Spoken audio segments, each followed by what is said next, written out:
We are now talking about a very big industry. We had air travel. And Christian from Lufthansa, who is running their digital business, please come on stage. Mr. Spohr excuses himself. He did not miss his flight, but he had a very important meeting to attend to. Now, Lufthansa is one of the giants we know, especially here in Germany. Maybe Christian, you can talk about your job. What are you doing at Lufthansa? You're head of digital. It's a very bricks and mortar product you have, but digital is increasingly important to you. That's true, and especially that's my job. It's a brick and mortar business, and it's like trying to get, a thing going which is, from a legacy company with, very risk averse. Fail fast is not an option for the most of our core business. You don't want our pilots or mechanics to be very experimental about doing what they do. So we have, for a very good reason, a very risk-averse culture, and now we want to add a more risk-taking when it comes to digital. So this is basically my job, to get two cultures in one company and to try. And you told me backstage that the biggest challenge for you is you're not head of digital of one company, but you're head of digital really of 5 companies because you bought several businesses. Yeah. My loved Swiss airline as well. And we know from other companies, when you have done a lot of M&A and you want to do system integration, especially for old established companies, it's quite painful, right? It's painful, that's expensive, that's everything in one, and all live on stage for the customers. You all use our app every day, but behind that are completely different legacy systems. So the experience of the customer is like, I'm flying with Lufthansa, but for us it's integrating several IT systems while running, and this is one of the challenges. But it's well okay right now. Yeah. Now, digital for an airline business, yeah. And I don't have an assistant. I'm a heavy user of all these OTAs, and of course, on your sites, I mostly book direct. It's an opportunity to take out friction out of the system. I'm talking about the check-in process, and we're going to talk about your revolutionary product in a second. Yeah. But before we do that, can we talk a little bit about the distribution of tickets? There are the kayakses and, the Opoduses of the world, the big OTAs. Kiwi we had yesterday on stage. Can you share with us how many tickets are booked direct, roughly? Is it the number you tell your investors? Maybe you can tell us. Something like, when you talk about global markets, it's reaching 30% now. So 30% is online. According to Focusrite, we had Simon yesterday here on stage. Is this a stable or growing? No, it's growing. It's fast growing, and we are. What is our idea to grow that? So we opened up our Lufthansa Open API. So we invite others to use our data treasure to create their own applications to increase our online share. So it's not like we want to do it ourselves, but we open up, and our Lufthansa Open API last year had more than 100 million calls already last year, although it's a prototype. So I don't get it. What API is it for? What data they get? Today it's like you get all our schedules, our routings, our seat maps, all that stuff. And this year we enlarge it to you can book directly in our systems. So we open up really our systems to encourage startups to create their own applications, to use our data to book into our systems. We should do that. When people book their tickets for the conference, we should offer immediately an ability to book a flight with you. There you go. But what price you get? Because in the hotel industry, I'll tell you how it is in the hotel industry. Okay. When you go to like Crown Plaza opposite here, which is similar busy to the conference by now, they give you an invitation to pay 20% more than you can buy the room on booking. Now, when I book flights these days, I haven't seen that price gap, but how is it when I use the API? Do I have a best price guarantee? That's the best price guarantee you get on Lufthansa flights, yeah. You do get a best price guarantee. It's good. Yeah. It's really, for us, it's a big step, to open up this thing for others. So I really can encourage you to find your solution, because we want to create more online share than we have today. And this is our way, one of our ways to do this. So it's really an invitation to everybody to use it. We had a company yesterday on stage called Finanzen. Yeah. They provide price comparison for consumer finance products. And they also have, I think, 800,000 sites or so. So it sounds really like an affiliate model you're running there. It's sort of, yeah, of course it is. And when did you launch this? We launched the API last year, autumn last year. So what I said, more than 100 million calls already, and growing. 100 million calls, is it like searches or booking? Whatever. It's like usage of the API. I don't know the exact figures. And are you the first in the industry to do this? Because this is truly revolutionary. Yeah, but we're not the first, but we're one of the first. One of the big legacy carriers who did it first, yeah. Okay. Now, the airline industry is an oligopolistic market, and we know this when we collect our miles, or points, or whatever you call it. So you have a few big alliances. I think the Star Alliance is the biggest, then you have One World, etc. Now, I know from checking luggage through, it's a pain in the ass, because if you change carriers, they suddenly say, no, you have to pick up your luggage. But you told me backstage that there's a new product you have for the check-in process, where apparently the airlines are cooperating. Can you talk a little bit about it? We are not cooperating, but we have our innovation hub. As you might know, we won a huge prize yesterday, the best digital hub of all German companies. Very proud of that. And they just relaunched a product. It's called airlinecheckins.com. So airlinecheckins.com. Yeah, whichever. And you own this domain? Yeah, we own this. It's ours, developed by ourselves. If you book a flight with whomever, so even Ryanair, EasyJet, or the others, just hand over your booking code to us, and we check you in at the very first moment to the very best seat at that specific airline, and you just get the boarding pass from us. So it's really, it's not a Lufthansa only thing. It's just, we want to take the hassle out of checking in as early for the best seat you can get. So this is one of the offers where we are not Lufthansa-minded, but very airline-agnostic. And why don't you do this under your Miles & More profile? Why do you have an extra domain name for that? Because if you book with Ryanair, you won't get any miles. So there's hardly any reason. So, but whatever you get, always you get a booking code. So just send the 6-digit booking code to us, and you get your check-in. You're a virtual assistant to the traveler. There you go, for every airline. By the way, if there's one lesson, every conference we try to reflect what we learned from all the speakers. Big data is one, know your stuff, analyze it. But then the more telling message for me this year, and Glenn Fogel spoke about what they do to hotels, to help them on the customer service side, help them with tools. And here is another example where you solve problems for your customers, no matter if they're booked with you or with others. You make their lives easier to keep the customer and have a better customer interaction. Yeah, and that's just the beginning. You know, it's the third conference in a few weeks now. And the very same question I get every conference is, what is this end-to-end service? So people are not just flying from A to B, but they have, they start somewhere at home and arrive somewhere. So who's integrating all this? That's the end-to-end. So yeah, and that's the key question everybody asks now. And I guess there will be a solution soon for that specific There's a company from Israel called MoveIt, which has a lot of public transport data. Yeah. And Siemens just acquired a company. So, but I think this is a puzzle we have to solve. And as an airline, we have a very big chunk in that. So, and airline check-ins is the first step to, how can we make life simpler across the travel chain. 2001, I traveled to your headquarters and I pitched to IPO Miles & More as a separate business. It's a long time ago.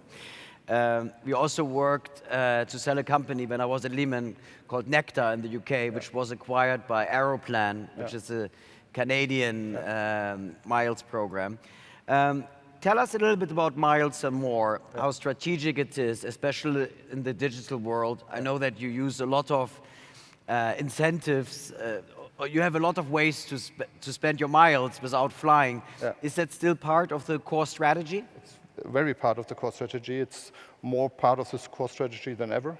There were times when we thought about, how can we make, money out of this? We are good in selling things which are good. So we had shares in Payback and we had shares in Opodo, but we don't have them anymore, but we keep Miles & More, and it's more and more in the heart of our strategy, because people tend to love Miles & More. It's good, so people hand over their data, and so we can make a lot of use for our passengers out of this data. We can personalize the services, so it's core of our strategy. How many Miles & More cards are out there now? 29 million? Or? It's more than that. How many? It's I don't know the exact figure, but it's up to 50 million. Yeah. So pretty much. Who has a Miles & More card in this room? Who has a black one? That's the problem. But we did make an agreement as part of our sponsorship that all the attendees are getting a black card today, no? Oh, good. I'm an attendee as well, because we don't get any as well. But it's, you know, Is this still a big thing that people fly a lot because they're ego-driven and like to have these cards, or is it not as important anymore? how about you? Oh, I love flying in There your you go. cards. It's a very emotional thing, you know. It's like people love that, and people hate if the journey doesn't go as well as they expected. But everybody, what we want to leverage on is people love the brand Lufthansa, and Yeah. everybody, almost everybody I talk to knows the feeling if you're somewhere in, I don't know, Manila or in Sao Paulo, where you don't feel that safe in the city, where you don't get around that the way you're used to. Everybody knows the moment when you step back into a Lufthansa airplane, the feeling of being home again, being safe again. And when we think about the travel chain, and you know, all the flying far away from home, and all the unknown which you enter there, how can we leverage on that? You know, that our brand is associated with feeling safe, feeling home, and this for 120 million passengers a year. So this is a part of the story, end-to-end travel journey. What can we do with this feeling people tend to have when they talk about Lufthansa?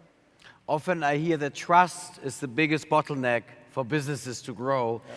You, by definition, are a trusted company. People trust their life when they enter into your airlines.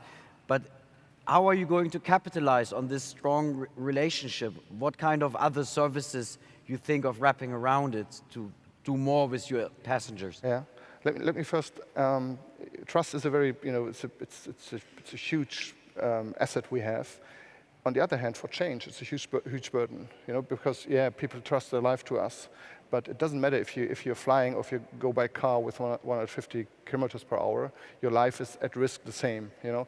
And the thing is, people trust their lives in autonomous driving cars for completely unknown brands. So I wouldn't put too much, you know, weight on we are a trusted brand. But of course, the feeling of feeling safe during your trip, and when we talk about end-to-end travel journeys, we want to leverage on this because Lufthansa is trusted. People feel safe with us for a reason. So let me ask you one question, which is about core and not so much digital. If you look at the airline industry with Ryanair, and I think EasyJet started a little bit earlier, they disrupted in the very core business function, your industry. If you look now at the market cap of Ryanair and EasyJet, they're both bigger than you. What can you learn from them, and what have you learned from them? And how are you going to change Lufthansa to stay competitive in the future? The thing is, their business model is not too disruptive. I guess in this room are way more disruptive business models than low-cost carrier, but they're a new entrants without, you know, any legacy and structure and culture. But what we have learned from them is that, you know, the competitor review you have to do is maybe different today than it was back in the years where we had just the big airline groups. And today we have to focus more on companies we completely not have in our rearview mirror. So people are building businesses which are really, you know, challenging ours, which are non-airlines, which are non-legacy like airlines. Flixbus, for example? Flixbus, maybe on the short haul, but I'm afraid of, you know, the big data-driven companies because our business is basically data-driven as well. So what you do on data? You said earlier you want to personalize the experience a little bit more. Give us one example. The thing is, with one example, you know, the service I get at home from my wife is every year more personalized because she tend to know me better. But we don't call it personalization, we call it life. But the thing is, when we talk about personalization, we don't want you to know what happened, but we want you to be surprised that, you know, you get a service you didn't expect, that something works out which you didn't expect. You have a project name even for that. It's Smile. Project Smile, I love it. But the thing about, for me, from personalization is things you don't expect, but you get. It's like, you know, being together with a person for many years, and if you're together with us for many years, we can make good use of your data for your best. Well, I'm wondering when the day comes, you're going to put me next to my business contact on a flight because you API my LinkedIn profile and you see that I'm connected to another passenger, and here's my meeting. Yeah, funny thing, I just talked about this opportunity with the guy who has the 5th most miles in Lufthansa. There's a guy who flies twice a week first class to Johannesburg. And I asked him, what do you think about this? And he said, oh my God, I don't want to see those guys on my air travel. Keep them away from me. So at least we need an option for you to Then sit you next can to your click. peers. Yeah. I want him on the left, she on the right. It's perfect. Or I don't want to see him at all. You know, Or I this don't is want the to thing. see him at all. And this is about personalization. You know, if we know that you are, you know, that you love to sit next to your peers and do business talks or whatever talks during the flight, this is personalization. And the other guy, he doesn't want to see anybody. He just wants to sleep or eat or whatever. So this is about personalization. But big data is a huge opportunity for you. Now you launched your San Jose route, which Yeah. is the mecca of all what we do, Silicon Valley. Yeah. I guess there's enough demand to do so. So we are very excited Yeah. and we're here to advocate this route. Tell us how important it is to bridge the gap between Europe, or Frankfurt in this case, to San Jose. The reason is right in this room. You know, this is a target group of right that. You know, startups, investors, legacy companies, they're all flying over, and we just reduce the time to the valley with our San Jose route. Of course, with internet on board, so everybody can work while flying. And this is exactly why we did it. There's no other reason for this route. So this is the closest you How can get. often are you flying this per week? Every day. Every day? Wow. One last question. Okay. By the way, one comment. If you ever wonder about price segmentation, how expensive your product should be, the airline companies are world experts in pricing perishable goods, I should say, dynamically. And is this also under your umbrella of activities? Yeah, of course it is, but the key question for me is, with all the data available, with all the computational power available, I'm sure that planning, every type of planning, will change dramatically. And the revenue management piece is planning, planning, planning. So we do top-down planning from historical data, and this will change dramatically. So which new ways of planning revenues, of planning our flight schedules will evolve over the next years? This is one key question we Well, I would like to see you doing a subscription revenue model where you say, I fly at least 10 times a year between Zurich and London, so you can plan your routes better. I don't know, but that's just a humble idea of mine. It's right there. We just started Flight Pass, so you can buy kind of 10 tickets at once with Eurowings. We are about to start this for Swiss, just for your Zurich route. So it's already there. It's not, wishes come true quite quickly. That was not staged, by the way. Yeah. One last question. Do you own any Bitcoins? Yeah, I do. You do? Yeah. Today we have 100% coverage of Bitcoin already. So I made two very wise decisions. The first one was my wife 15 years ago said, let's buy some Apple shares. I like this company. I said, very good decision. And my brother told me to buy some Bitcoins, and I did as well. So listen to your brother and listen to your wife. that's the and your key passengers. That's the key message. Okay.